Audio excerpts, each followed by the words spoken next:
Abdullah the Butcher, Hulk Hogan. Ces noms-là conviennent bien à des lutteurs catégorie méchants. On a envie de les détester. Mais que penser d'un lutteur surnommé Doudou? Doudou. Parce que son prénom est Édouard, mais aussi parce qu'il est le plus doux des hommes. Après moi, bien sûr. Eh bien, malgré sa gentillesse, Édouard Carpentier a été un redoutable lutteur. Le public l'aimait, non seulement parce qu'il était le gentil par excellence, mais aussi parce qu'il était spectaculaire. Il avait un style comme on n'en avait jamais vu chez nous. Vous avez des préjugés contre les lutteurs, je vous le jure, cette biographie d'Édouard Carpentier va les faire disparaître.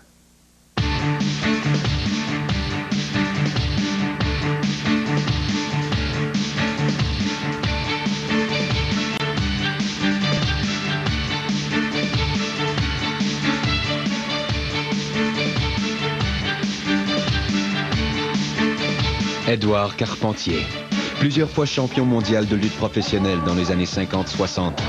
Cet athlète accompli, ce demi-dieu de l'arène, que les Japonais vont surnommer The Flying Frenchman, s'est taillé une place de choix au panthéon de nos athlètes les plus appréciés du XXe siècle.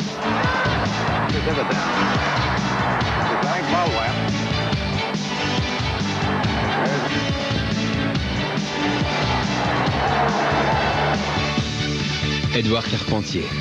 Cet enfant chéri de l'univers des sports du Québec est né à Roanne, petite ville au cœur de la France, le 17 janvier 1926, d'une mère polonaise et d'un père russe, sous le nom d'Édouard Wiezorkiewicz. Il est le troisième d'une famille de 3. C'est le seul à être né en sol français, 2 ans après l'arrivée de la famille. La vie à Roanne n'est pas facile pour cette famille d'immigrants. Mais mon père a travaillé très très fort quand il est arrivé en France. Vous savez que les Français laissaient le sale travail aux étrangers. Et on nous traitait de sales Polacs parce qu'on venait manger le pain des Français. Mais les Français n'acceptaient pas d'aller travailler dans les mines ou aller travailler dans les hauts fourneaux. Et mon père travaillait justement comme chaudiériste, c'est-à-dire il pelletait pendant 6 heures, 7 heures, 8 heures ou 12 heures. Il n'y avait pas de syndicat à cette époque-là. Et c'était très très dur. Et il travaillait 6 jours par semaine pour amener un peu d'argent pour que ma mère puisse nous faire vivre. Ah, je suis devenu bagarreur. Quand on insultait surtout mes parents qui étaient venus ici et qui se crevaient à la tâche. Mon père se crevait à la tâche. Il avait juste le dimanche pour se reposer. Il travaillait 10 à 12 heures par jour. C'était très très dur. C'était une famille formidable, quoi. Le père travaillait comme un fou. Et puis la mère, elle travaillait pas, mais elle se débrouillait pour nous donner à manger. Alors juste avant la guerre, là, on trouvait facilement de la nourriture, mais quand la guerre s'est déclarée, alors là, c'était fini, il y avait les cartes. Puis nous, les étrangers, c'était très difficile. On avait les cartes, mais c'était très difficile de trouver à manger. Alors moi, j'allais chercher de l'ortie. Je ne sais pas si vous savez ce que c'est. C'est une feuille qui vous pique. Ma mère faisait des soupes avec ça. On allait chercher de l'herbe, du trèfle à 4 feuilles, ce que les lapins mangeaient. Je le ramenais à la maison. Puis de temps en temps, j'allais voler un petit peu chez les paysans. Quand ils faisaient ramasser les pommes de terre, ils en laissaient toujours un peu. Alors dans la nuit, j'allais ramasser quelques pommes de terre. Il ne fallait pas que je me fasse prendre. Quand j'étais jeune, je voulais devenir un danseur. Mais un danseur, attention, moi quand j'étais jeune, j'allais au cinéma. Et puis je voyais toujours les films de Fred Astaire, de Gene Kelly. Et puis alors ce qui m'intéressait, c'était Gene Kelly, parce que Gene Kelly était acrobate aussi. Il avait fait de la gymnastique, j'avais son pédigré et tout. Puis je voulais devenir comme Gene Kelly.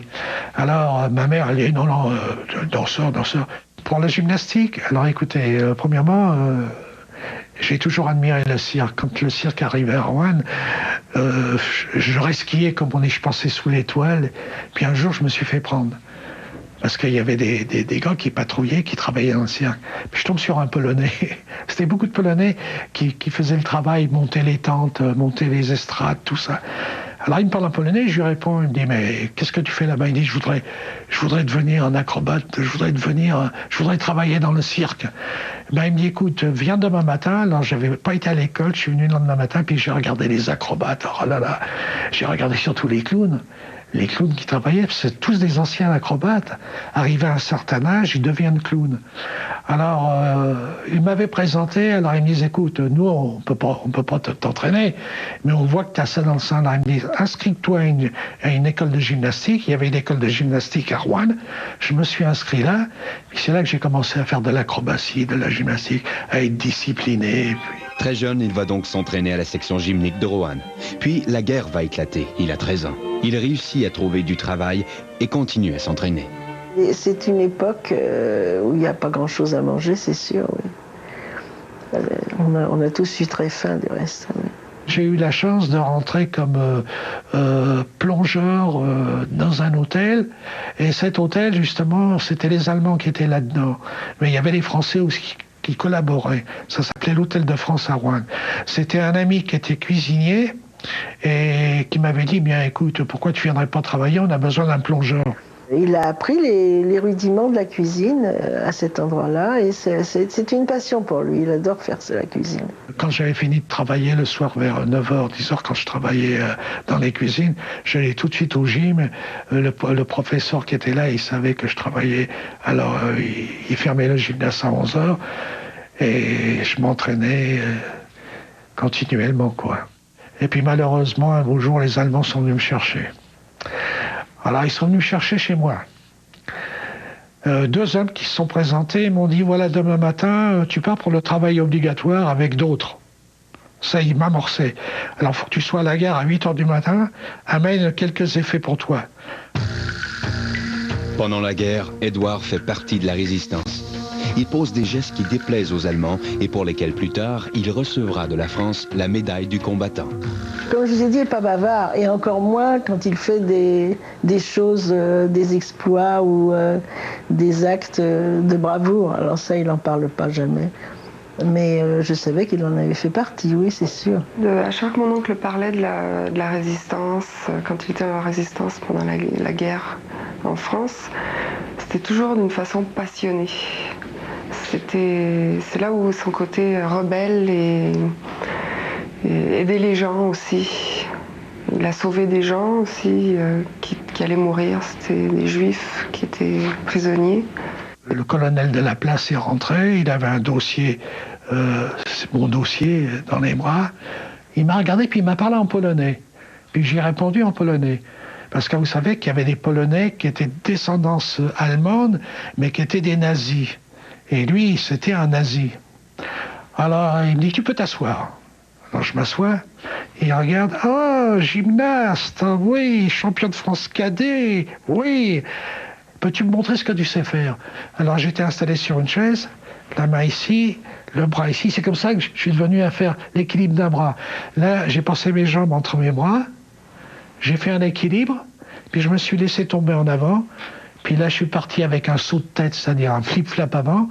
J'ai sauté dans les airs, je suis trouvé un grand écart. Oh, c'est de la gymnastique moderne. Il me dit, moi aussi, j'ai été gymnaste. J'ai fait les Olympiques pour Berlin en 38, je crois, quelque chose comme ça. Cet officier allemand, ancien gymnaste, lui sauve la vie. Il l'envoie apprendre un métier à l'Arsenal de Puteaux, tout près de Paris.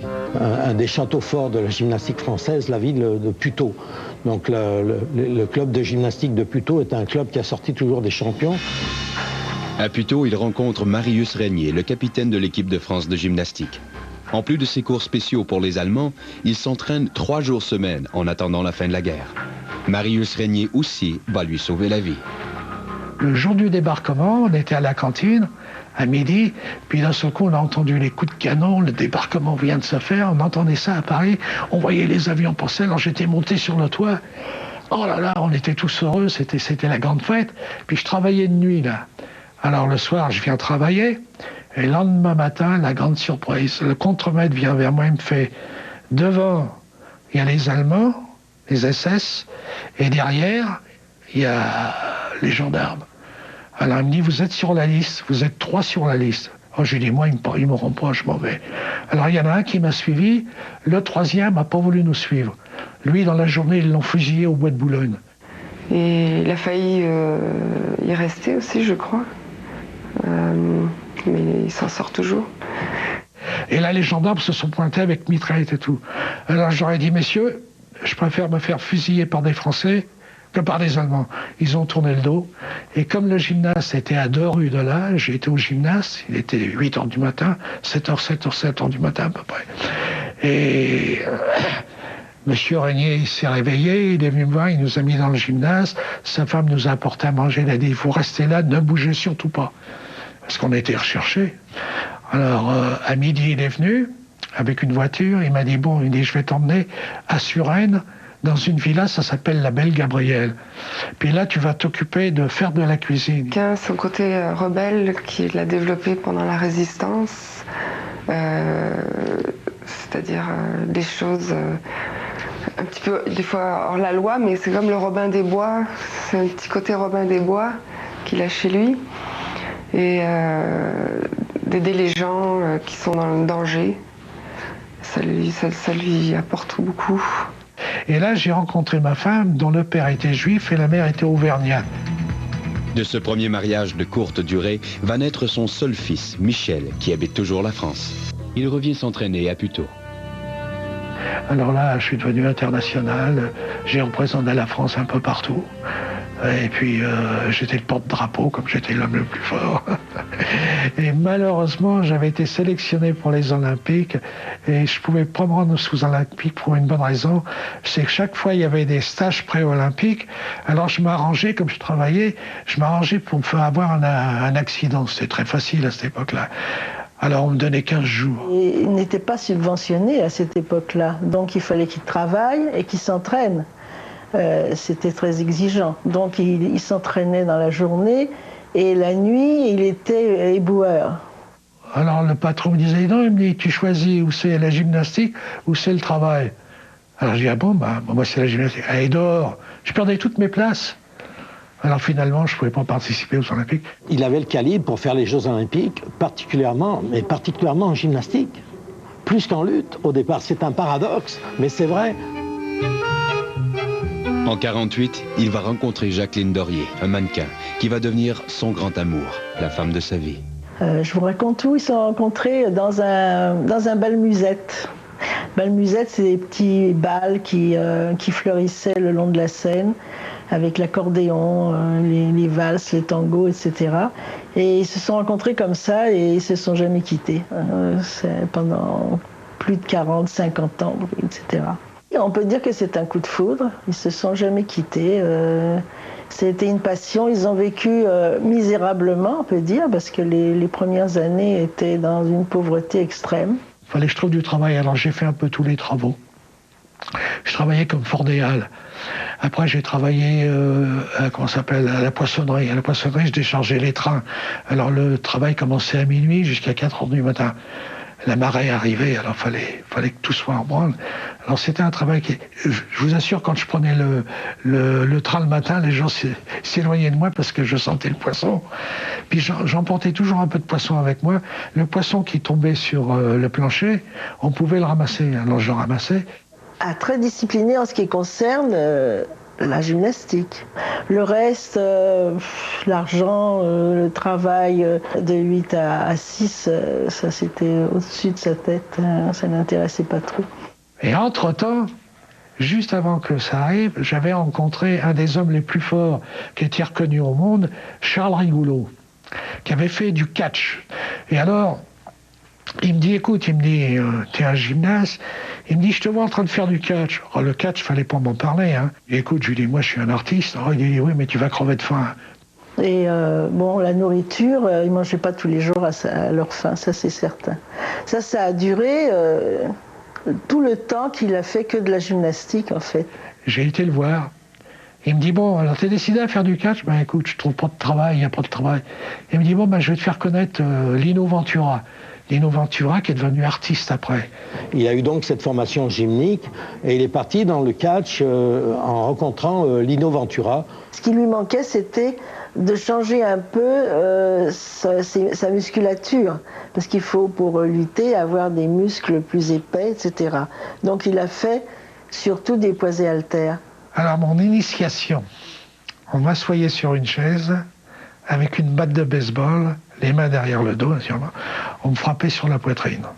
Là, la poitrine, elle devenait tout noire. Puis alors, les gars, là, une fois que la séance était terminée, j'avais juste le temps d'aller aux douches, puis de renvoyer ce que j'avais mangé le matin.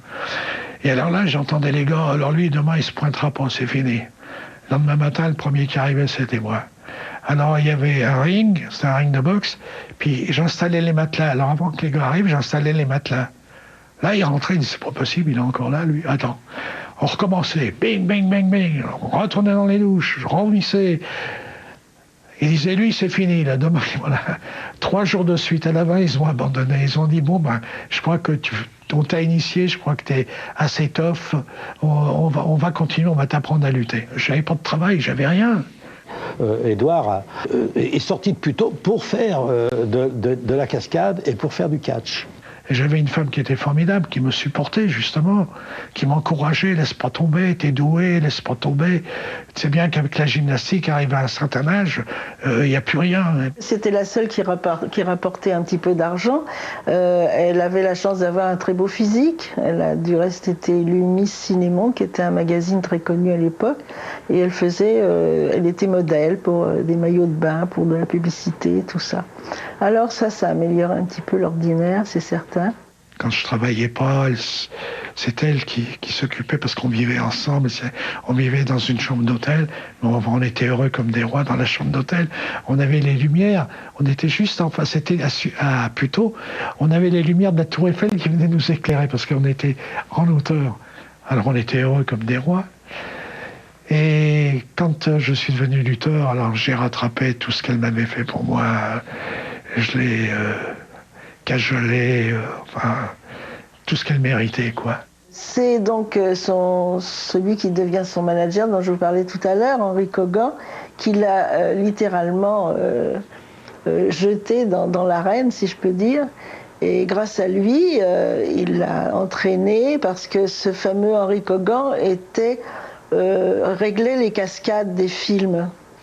Alors donc Édouard a été amené à faire beaucoup de cascades dans des films d'action.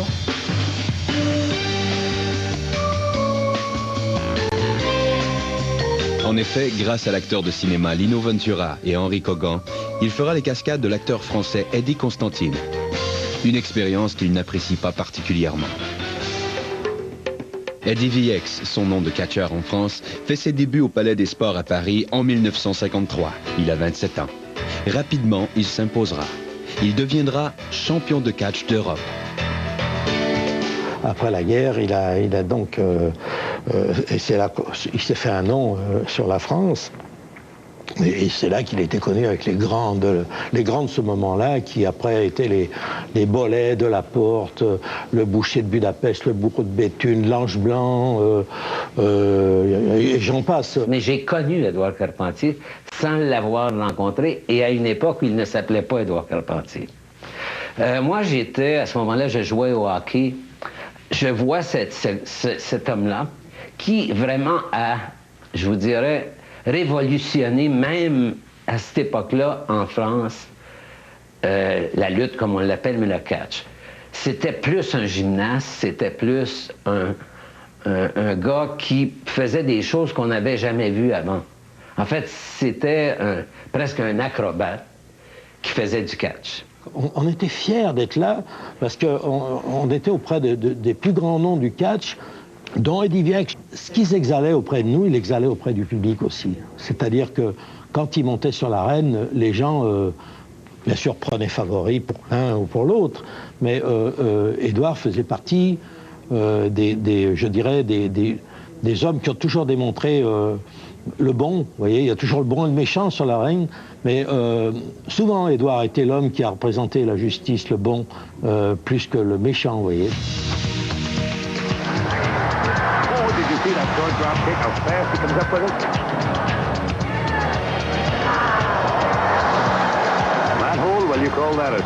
Un jour, le lutteur québécois Franck Valois devient son adversaire. Valois s'aperçoit vite de la valeur de ce champion. Et je lutte contre lui.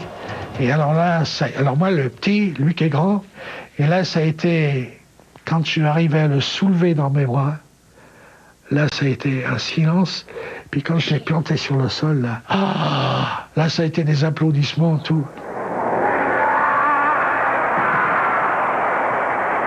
Et là, Franck Valois avait téléphoné à Montréal. Il avait téléphoné à Yvon Robert. Yvon Robert était venu en France, il était connu.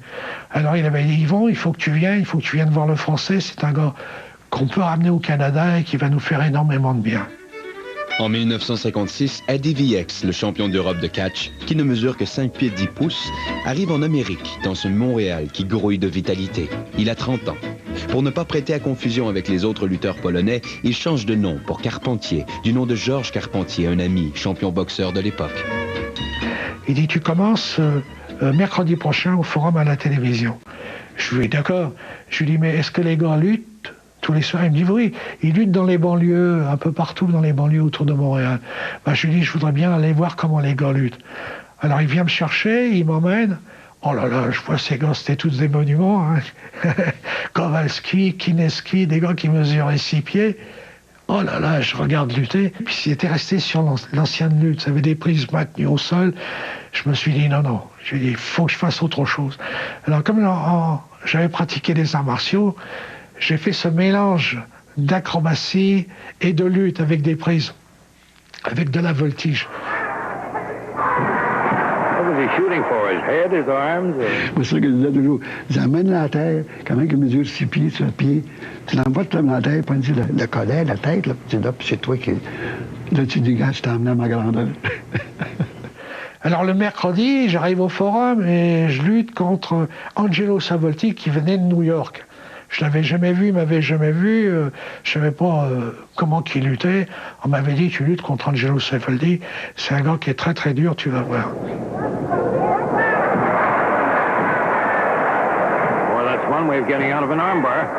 Les petits sont plus dangereux que les grands et les gros, parce que les autres, on peut pas les pogner, les petits paquets.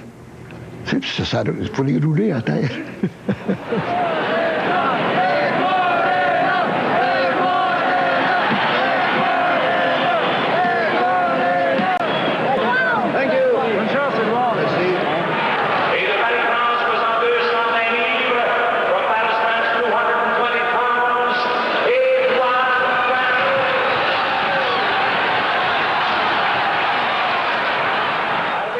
Et le match commence. Et alors là, voltige, acrobatie, je tournais autour de mon gars. Là, j'ai dit, il faut que je me dépense, là. Et les gens n'avaient jamais vu ça. Alors, ça a été une ovation. Quand ça a été terminé, j'ai tout de suite été adopté. Les gens étaient debout, ils applaudissaient. Ils n'avaient jamais vu ça au Forum. Alors, quand ça s'est terminé, j'ai eu du mal à rentrer au vestiaire. Là, boum, boum, les autographes. Je suis rentré au vestiaire, les gars, ils disent, oh là là là, qu'est-ce que c'est ce genre de lutte? Oh là là là, on n'a jamais vu ça. Quand Édouard Carpentier est débarqué chez nous, il y avait encore beaucoup de préjugés contre les maudits Français. Mais ce Français-là, le Québec l'a vraiment adopté. Après la pause, il devient un des nôtres. Et Carpentier, vraiment malmené. Semble en avoir assez, toutefois.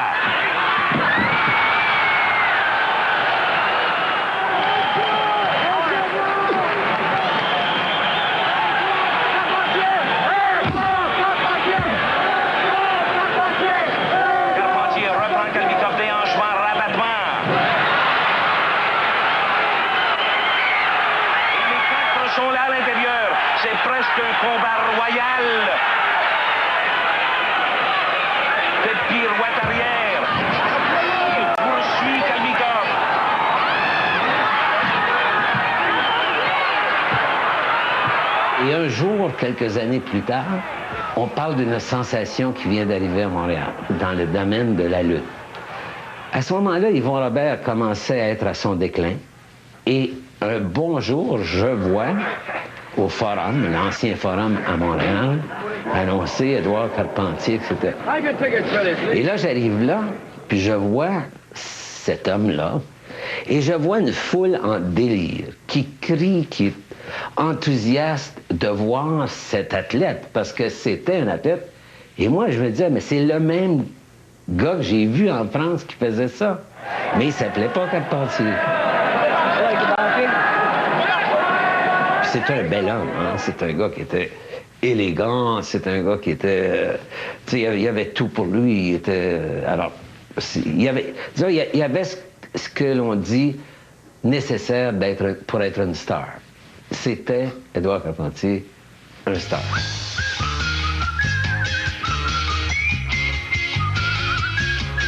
Et une bonté dans les yeux. Hein? C'est là qu'il y a une forme de contradiction chez lui. Là, très solide, très fort, très... Mais un côté humain très généreux. Ben, il était très agile, un bon réflexe.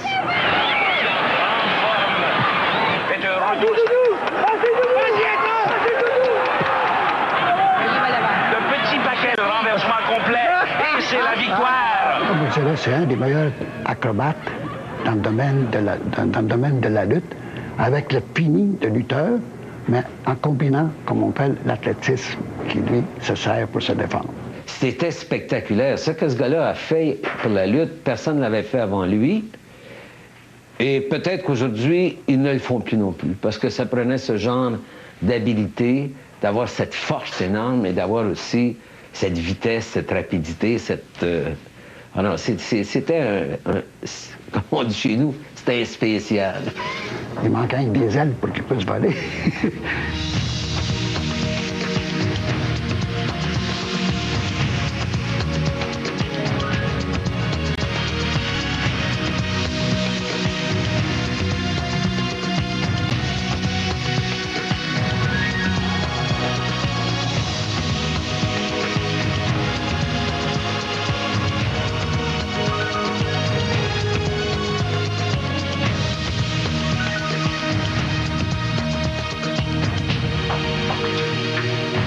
Un métier facile, hein, et dangereux aussi. Très dangereux. Il a été blessé plusieurs fois. Il y a eu une opération au genou, parce qu'il a fait opérer pour le genou. Il y avait un ligament déchiré, quelque chose. Mais il s'est bien protégé, par exemple. C'est ça qu'il faisait. Mais dans le métier, c'est dur. C'est pas facile. Ah oui, il y a des blessures, hein, les genoux, les chevilles, les coudes. Tenez, regardez les coudes, je peux pas les tendre, vous voyez. Et à force de tomber, à force de bloquer les coups, ça arrive à tous les gens qui font les sports de combat. Quand un coup de pied arrive, vous le bloquez, automatiquement, il y a un choc qui se fait ici. On est tous... La plupart des lutteurs sont comme ça. Il faudrait des opérations, mais j'y crois pas, quoi. Il est hors de combat pendant quelques semaines. Mais dès qu'il le peut, il reprend l'entraînement. Sa vie, c'est la lutte.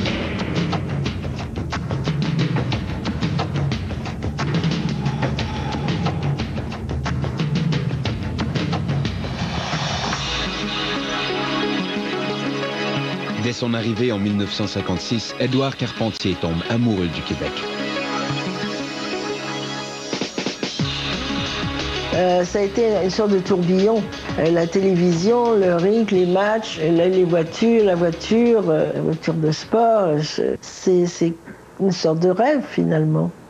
Il a eu le coup de foudre, Doudou, du Québec. Je crois que s'il est encore là, d'abord, non seulement lui a eu le coup de foudre du Québec, mais celle pour qui il avait eu le coup de foudre, elle aussi a eu le coup de foudre du Québec. Je crois que Jacqueline aussi. Les deux ont été séduits par le Québec et ils ont découvert un pays qu'ils aimaient, puis dans lequel ils ont voulu s'établir. Non, j'arrive pour 6 semaines. 6 semaines et je suis resté. J'ai été emballé par l'accueil des Québécois. Et alors, le lundi soir, quand je luttais pas, j'avais une télévision à la maison et je regardais les histoires du pays d'en haut. Ça passait le lundi soir. Et ça me rappelait justement ces émigrants qui sont arrivés. Et au lieu de rester dans les grandes villes, ils ont été défrichés dans les campagnes. Et je suis tombé, comme vous le dites, en amour avec ça. Et puis là, j'ai vraiment compris avec le parler qu'ils avaient, que j'adore. J'ai vraiment compris ce qu'étaient les premiers Québécois qui étaient arrivés ici, les premiers Français ou d'autres étrangers. Du reste, les émigrants, s'il n'y avait pas d'émigrants, bien, on crèverait, quoi. Est-ce que les émigrants amènent une culture avec eux? Regardez Montréal aujourd'hui, on a toutes les cultures et tout le monde s'entend bien. C'est l'Amérique, quand même, il faut dire. Tout était les grosses voitures, d'autant plus que tout de suite en arrivant, il a gagné beaucoup d'argent quand même très rapidement. Alors sa première voiture, c'était une Chevrolet jaune, je me souviens. Mais tout de suite après, c'était la série des Cadillac Eldorado. Alors ça fait un très gros changement avec l'autobus à Puteaux en France. Il a eu le coup de foudre du Québec et je crois que le Québec a eu le coup de foudre pour lui aussi. Il a fonctionné comme une étoile qui venait d'apparaître dans le ciel. Et à cette époque-là, il a eu son premier chien, ce qui était très important pour lui. Il s'appelait Moulouk. un berger allemand qui était magnifique. Ouais, mon oncle, c'est quelqu'un qui est très sensible. C'est quelqu'un qui est très droit dans les émotions. Dans ce métier-là, j'imagine que c'est pas facile, comme dans n'importe quel métier. Pour lui, les animaux n'ont pas d'once de méchanceté. Et je pense que, comme mon oncle, lui aussi, n'a aucune once de méchanceté en lui-même, je pense que c'est pour ça qu'il est si proche des animaux, quelque part. Ah, personnellement, c'est un garçon d'une très grande générosité et d'une grande indulgence. C'est un garçon qui est très brillant, très intelligent de par de ses lectures, parce qu'il lisait et il lit énormément. Et pas des livres plus faciles. Hein. Comme son livre de chevet, à 20 ans, c'était les nourritures terrestres, c'est ce genre-là. C'est assez étonnant du reste, parce qu'en général... Quand on a des gros bras et des gros muscles, en général, on dit qu'on a une petite tête, mais c'est pas son cas. Mais il est tellement réservé qu'il ne se livre pas. C'est difficile de savoir ce qu'il pense. Mon oncle, c'est quelqu'un de... Je le décrirais comme un intellectuel sauvage qui a le cœur sur la main. Mon oncle, c'est pas quelqu'un de superficiel. C'est quelqu'un de très profond. J'ai compris aussi pourquoi on l'appelait Doudou, parce que c'est son surnom. Et puis, c'est vrai que ça lui va bien, parce que c'est un homme qui, dans ce qu'il fait, doit avoir une espèce de force, une espèce de déploiement d'énergie, etc. Mais qui, lorsqu'il n'est pas en train d'exercer ça, est d'une douceur et d'une simplicité et d'un charme absolu. Il l'appelait Doudou, parce qu'il était doux. Ben, quand moi je l'étais avec, ou ben d'autres m'étaient avec, là, des fois, on était vilains, il était plus doux. Quand j'ai rencontré Kowalski, alors là, Kowalski, c'était le champion. Hein. Alors je monte dans le ring, et puis il avait dit dans les journaux que j'étais pas un lutteur, puis que j'étais vraiment le nain des lutteurs. Du reste, après, quand on m'interviewait, je disais, ben oui, je suis le nain des lutteurs, le plus grand des nains. Ça faisait rire les gens, quoi. Alors, je lutte contre Kowalski. En montant dans le ring, il regarde les gens, il me regarde, puis il fait... puis il me dit, midget. Je dis rien, je prends le sourire. Ah là là, j'ai donné une leçon de lutte, il s'en souviendra toute sa vie. Hein? C'est le couvre-feu qui nous a... Parce qu'il y avait un couvre-feu à 11h. À 11h, couvre-feu, ils ont arrêté le match. Mais là, il se traînait par terre, je le couvrais, je le relevais, parce que là, il n'en pouvait plus. Hein? Et c'est avec lui que j'ai fait les plus beaux matchs à Montréal. Du reste, les gens s'en souviennent encore. Doudou représente le lien un petit peu aussi d'amitié entre sportifs, parce que il y a bien des gens qui diraient, des mauvaises langues qui diraient que le catch c'est du cinéma ou la lutte professionnelle c'est tout arrangé, mais ça prend quand même, même s'il y a des choses qui sont arrangées pour le spectacle, je peux vous dire que pour faire ce métier-là, parce que c'est un métier, ça prend des qualités physiques exceptionnelles.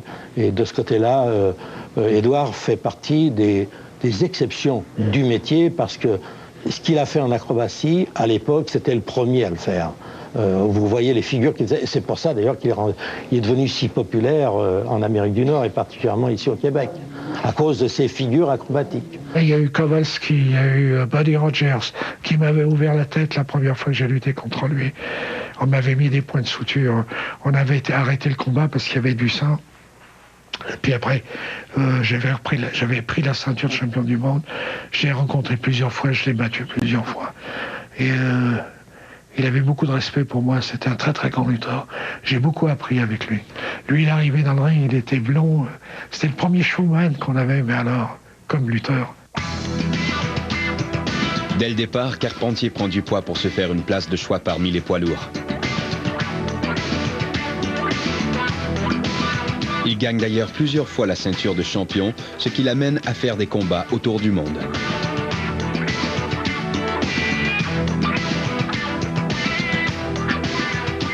Pendant toute sa carrière, il voyageait de l'Alaska à Los Angeles d'une journée à l'autre, sans arrêt, en voiture, en avion. Par la suite, j'ai fait le tour du monde avec le Japon, l'Australie.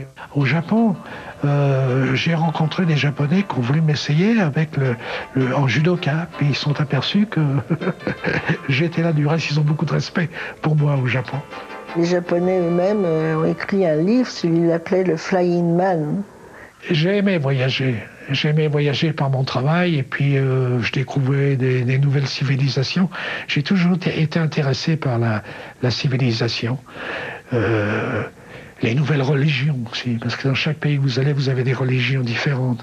Mon oncle, avant d'être un lutteur, pour moi, c'est un humaniste. C'est quelqu'un qui aime la liberté intérieure, le bien-être, que ce soit physique, se tenir en forme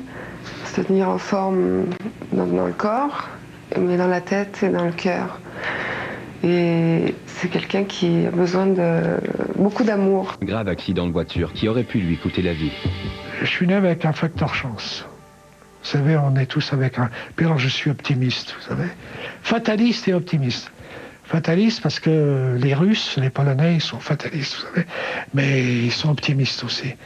Et alors, j'ai toujours été... Je savais que plus tard, il arriverait quelque chose. D'abord, on m'avait prédit en France, quand j'étais retourné en France, il y avait une femme qui m'avait fait les lignes de la main. Elle m'avait dit, oh là là, elle m'avait dit, vous allez traverser l'Atlantique et vous allez avoir un grave accident. Mais vous allez passer à travers, et vous allez faire beaucoup d'argent, vous allez devenir une grosse vedette. Oh, moi, à cette époque-là, c'était tout de suite après la guerre. Je ne pensais pas du tout aller aux États-Unis. Moi, c'était la gymnastique et tout. C'est arrivé. Et réellement, il serait mort. L'accident, là, vous avez vu la voiture que j'ai photographiée? Réellement, c'est arrivé juste à face, c'est pas de côté, là. Lui avait des problèmes d'estomac, mais une chance qu'il était en bonne condition, tu sais. Autrement, il n'aurait pas survécu l'accident qu'il y a eu, tu sais. Ah ouais, j'ai toujours été très dur. D'abord par l'existence que j'ai menée quand j'étais jeune, avec les difficultés que j'avais, et puis par la suite, avec le métier que j'ai fait. À la fin des années 60, la télé ne diffuse plus les matchs, alors la lutte décline rapidement. En 69, une petite équipe de lutteurs essaie de relancer la lutte avec Grand Prix, où il fait ses débuts comme promoteur et commentateur. Il va chercher Jean Ferré, ce qui a pour effet de relancer la lutte. Mais cette renaissance ne dure que 3 ans.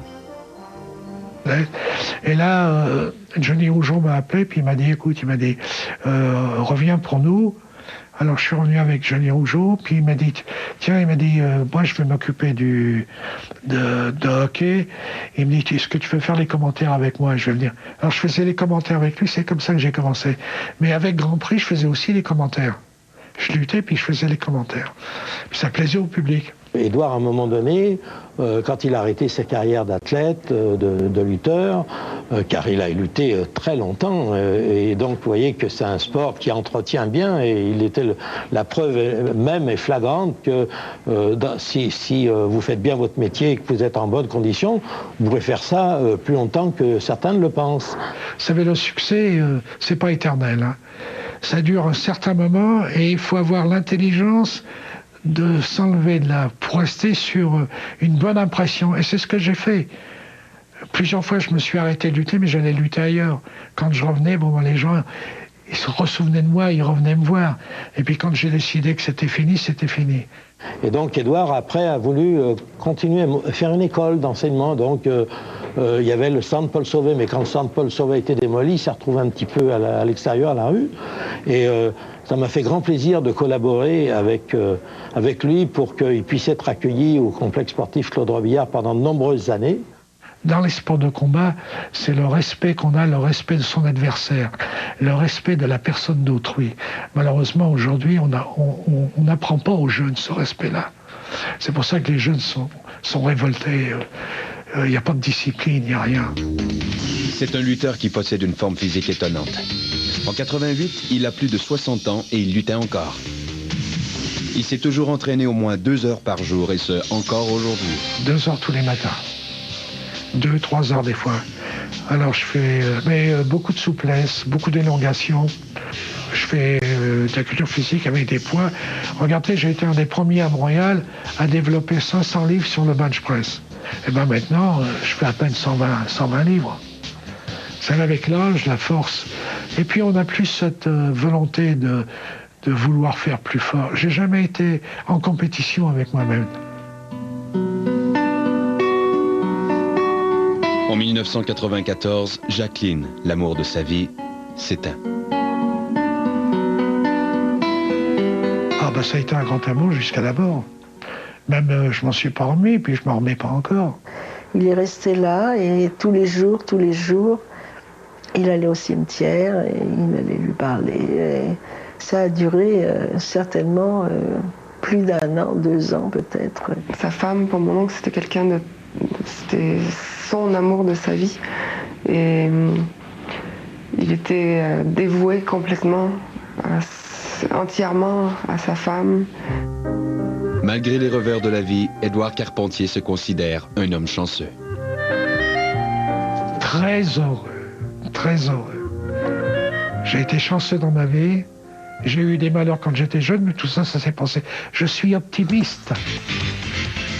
Plusieurs fois champion du monde, Édouard Carpentier a eu une vie professionnelle bien remplie. Ah bien, mon plus beau souvenir, c'est d'avoir été accepté par les Québécois, premièrement, d'être venu Canadien grâce à eux, d'avoir été naturalisé naturellement, et d'être venu aujourd'hui Canadien québécois.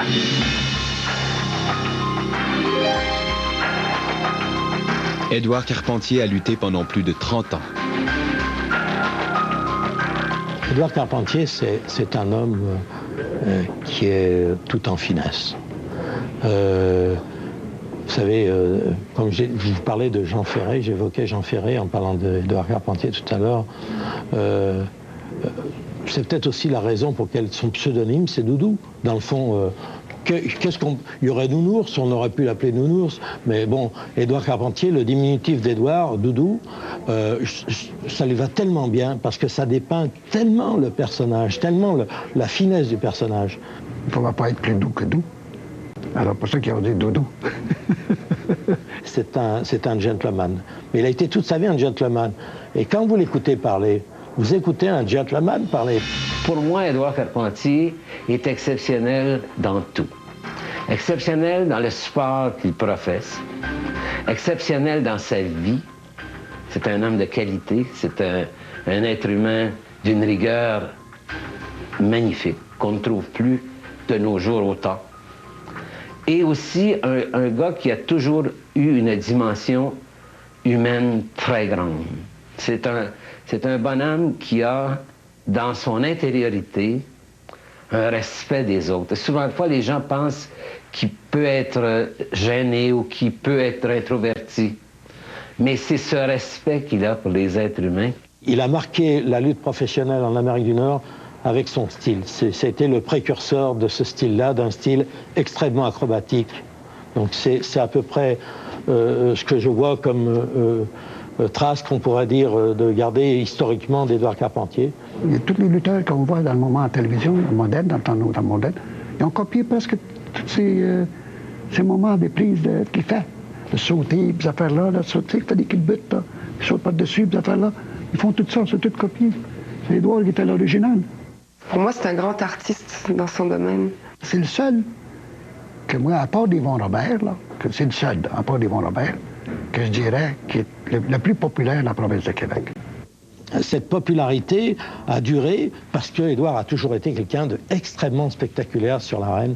Donc il a commencé en France avec ça, il a continué en Amérique du Nord, et il a continué longtemps, comme je dis. Donc ça exprime pourquoi ça a duré longtemps, cette popularité. Parce qu'il a toujours été un gentleman sur l'arène, il a toujours été extrêmement spectaculaire, donc il en a donné pour leur argent aux gens qui venaient le voir. Et puis, en dehors de ça, c'était un garçon extrêmement gentil, un homme extrêmement gentil. Donc ça ne pouvait que durer, à mon avis, pour un garçon comme Édouard Carpentier. C'est un athlète qui ne sera pas oublié. Édouard Wiezorkiewicz a eu une enfance difficile. Il s'est construit lui-même, à force de discipline et de passion. Il est devenu Eddie VX, champion d'Europe de catch. Puis Édouard Carpentier, grande vedette de lutte professionnelle. Il a marqué par son style, sa classe, sa rigueur, son inventivité, sa grande gentillesse et quelques phrases inoubliables. À la semaine prochaine, si Dieu le veut.